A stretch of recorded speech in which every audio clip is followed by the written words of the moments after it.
అంటే సరే ఒకటి అర్థమవుతుంది ఏంటంటే ఇది ఏమీ అయ్యేటట్టు ఏం కనిపించట్లేదు, ఇప్పుడు అప్పుడే తేలేటట్టు నేనే వర్ణించగానే అవుతుందో లేదు చెప్పడానికి, కానీ ఇప్పుడే తేలేటట్టు కనిపించట్లేదు. మరి ఎట్లా స్థానిక సంస్థలకు సంబంధించి హైకోర్టు సూచనలు ఆదేశాలు ఉన్నాయి, ఇక పార్టీల పరంగా రిజర్వేషన్ ఇవ్వడం ఒకటే మార్గం అన్నట్టుగా నిన్న ముఖ్యమంత్రి కూడా మాట్లాడారు.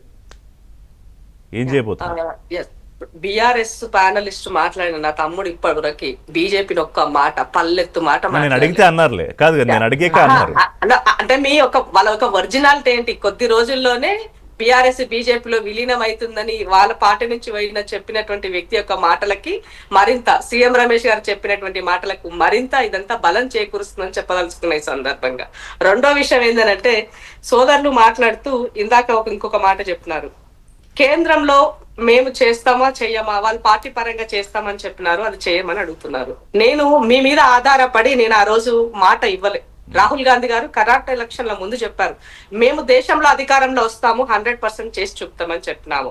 మీరు కన్నులు లొట్టబోయి ఏదో అన్నట్టుగా మీరు అధికారంలోకి వచ్చారు. 400 పార్ కాస్త మాకు ఇంకా ఈడొక 5 స్థానాలు, కర్ణాటకలో ఇంకో 10 స్థానాలు వచ్చి ఉంటే ఇవాళ మేము అధికారంలో ఉండేవాళ్ళం. బట్ అది బై ఛాన్స్ అది మిస్ అయింది. మీరు అధికారంలో ఉన్నారు, అధికారంలో ఉంటే అది మీ ఇంటి వ్యవహారం కాదు.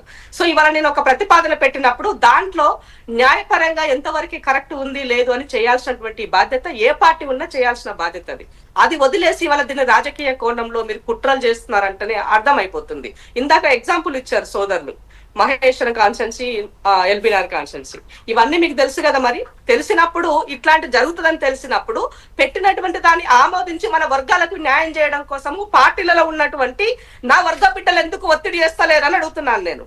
అది మీరు చేయాలి కదా, మీ మీద బాధ్యత లేదా?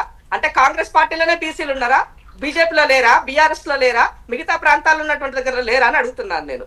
ఇంకో విషయం ఏంటంటే బీసీని ముఖ్యమంత్రి చేయమని అడుగుతున్నారు. అసలు అడిగే నైతిక హక్కు మీకుందని అడుగుతున్నాను నేను. బండి సంజయ్ బలంగా కార్యకర్తకి ఉత్తేజాన్ని ఇచ్చి నీ పార్టీని నిలబెడితే ఆయన తీసేసి ఎవరు చెప్తే తీసేసి ఒక రెడ్డికి ఇచ్చారు, రెడ్డిని తీసి ఇంకొక అయ్యగారికి ఇచ్చారు. మరి వాళ్ళ మా గురించి మాట్లాడే నైతిక హక్కు ఉందా తమ్మి మీకు? బీసీ ముఖ్యమంత్రి రాని దాని గురించి ముఖ్యమంత్రి మాట్లాడుతున్నావు, ఉండంగా నీ చేతులున్నదా నువ్వు ఎందుకు చేయలేదని అడుగుతున్నాను నేను. ఒక ప్రశ్న మనల్ని సంధించే ముందు 4 ప్రశ్నలు మనకు కనబడతాయి అనేది తెలుసుకోవాల్సిన అవసరం కాదు. ఇప్పుడున్న మార్గం ఏంటి? ఇప్పుడు ఏంటి ఢిల్లీలో? ఇంకో విషయం కూడా చెప్తా నేను.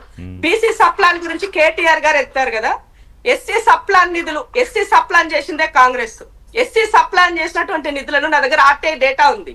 క్యారీ ఫార్డ్ లో ₹1 చేయలేదండి ఎస్సీ సప్లాన్ నిధులను, మొత్తము నాశనం పట్టించినారు, మొత్తం కుళ్ళిపోయే విధంగా చేస్తున్నారు. ఇవాళ కొత్తగా మన కొత్త రాగం బీసీ సప్లాన్ అని ఎత్తుతున్నారు. అయితే ఇవాళ అల్టిమేట్ గా 100% ముఖ్యమంత్రి గారు నిన్న చాలా ప్రెస్ మీట్ పెట్టి చాలా క్లియర్ గా చెప్తున్నారు. ఇది తతంగం వ్యవహారం అంతా కూడా గమనించిన తర్వాత ఏం చేయాలో డెఫినెట్ గా త్వరలోనే మా పిఎస్సి మీటింగ్ లో డిసైడ్ చేసి చెప్తామని చెప్పారు.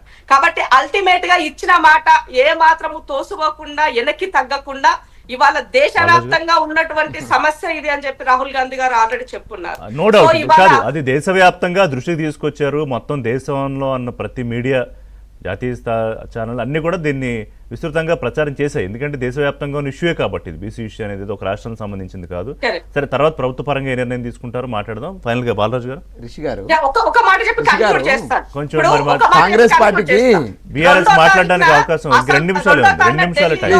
అక్క మీరు చాలా ఎలిగేషన్ చేసినారు. కాంగ్రెస్ పార్టీ విషయాన్ని అమలు చేయనప్పుడు